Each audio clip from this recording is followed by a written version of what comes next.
پاکستان کی درسی کتب میں اکثر یہ بتایا جاتا ہے کہ تصور پاکستان ڈاکٹر علامہ محمد اقبال رحمۃ اللہ علیہ نے پیش کیا اور اسی لیے ان کو مفکر پاکستان بھی کہا جاتا ہے۔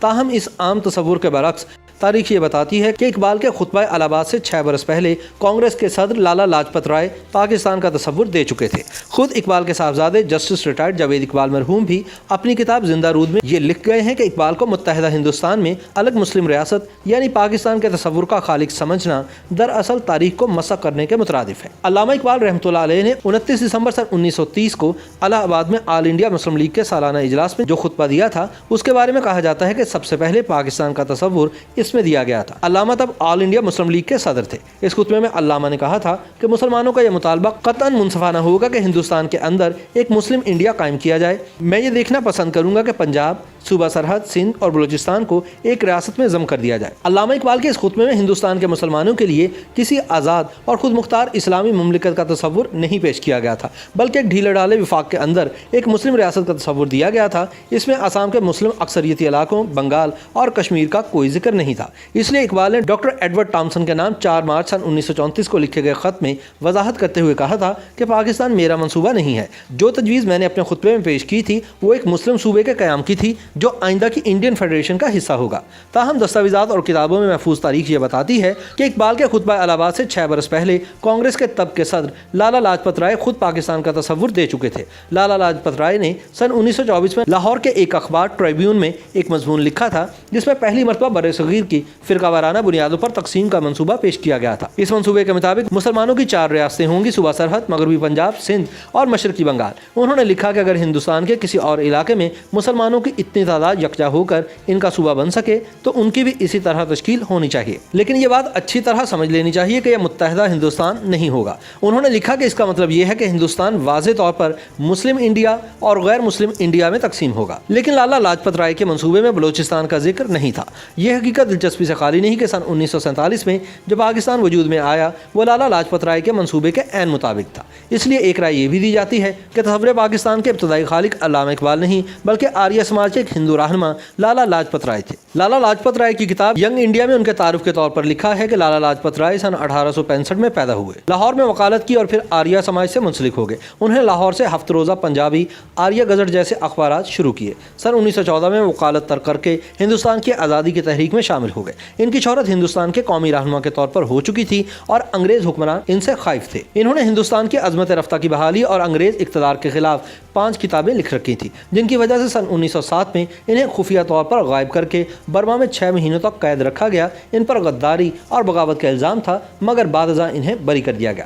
پہلی جنگ عظیم کے دوران لالا امریکہ چلے گئے جہاں انہوں نے ہندوستان کی آزادی کے لیے 32 صفحات پر مشتمل ایک دستاویز تیار کی جسے امریکی سینٹ میں بحث کے لیے منظور کر لیا گیا۔ سن 1919 میں لالا لاجپت رائے واپس انڈیا آئے۔ 1920 میں انہیں کلکتہ میں انڈین نیشنل کانگریس کا صدر منتخب کر لیا گیا۔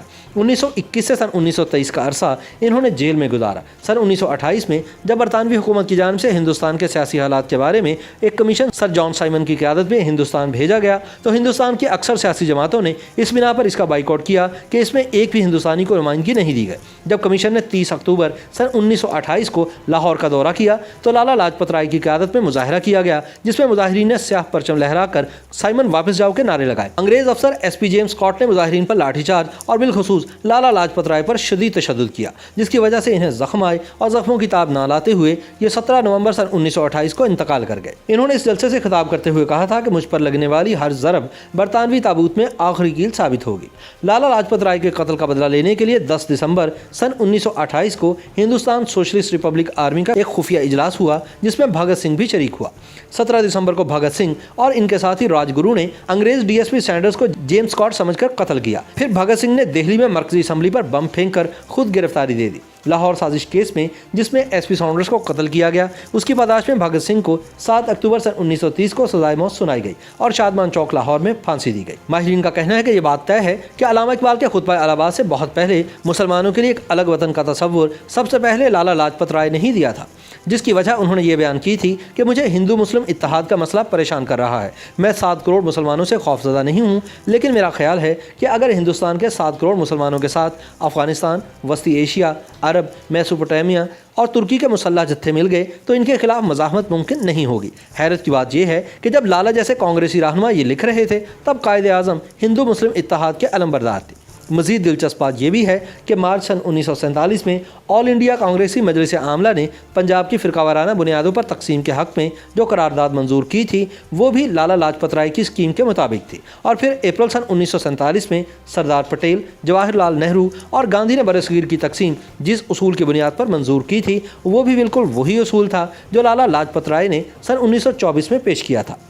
تحریک پاکستان کے نامور رہنما MAH اصفہانی کے مطابق علامہ اقبال کے صاحبزادے جاوید اقبال بھی اپنی تصنیف زندہ رود میں لکھ گئے ہیں کہ اقبال ہرگز مسلم ریاست کے تصور کے خالق نہیں تھے، اور یہ کہ ایسا کہنا دراصل تاریخ کو مسخ کرنے کے مترادف ہے۔